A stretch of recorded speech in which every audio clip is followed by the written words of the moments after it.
I am resigning from my post as Education Minister. It is for personal reasons. I thank everyone for the opportunity. After the student protest, finally Dharmendra Pradhan has stepped down as an education minister. A government finally made its next move. A new face, Prahlad Joshi, has now leading India's education ministry. But who is Prahlad Joshi? And why did BJP choose in such a critical situation? Let's find out.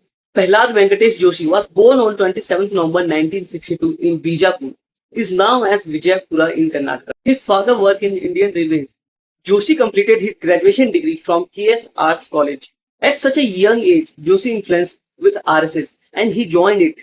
The RSS is a volunteer-based social and cultural organization that is founded in 1920. It's not a political party, but many BJP leaders are actually come from this organization. Joshi first came into the public spotlight in 90s during the Abdullah Idgah Maidan movement, where he played an organizational role in the campaign to host Indian Tricolour.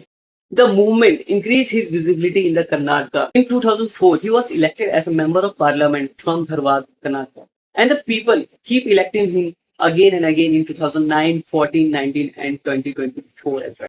Winning Lok Sabha election 5 times in a row made him popular in the BJP party. Over the years, Prahlad Joshi has handled many important ministries. He served as the Ministry of Parliamentary Affairs, Core Ministry, Mines Ministry as well during his tenure. Since 2024, he has also been handling consumer affairs, food and public distribution, and the new energy renewable ministry as well. After the Dharmendra Pradhan resignation, PM Narendra Modi has trust on Prahlad Joshi to leading India's education ministry. On his first day, Joshi said education is a new subject for him. He wants to understand the ministry first before he making any major decision.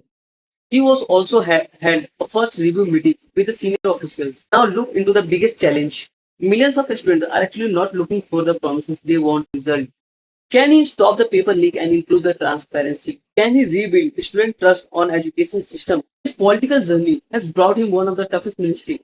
Whether this will become a greatest challenge or the greatest victory, only the time will let us know what is the result.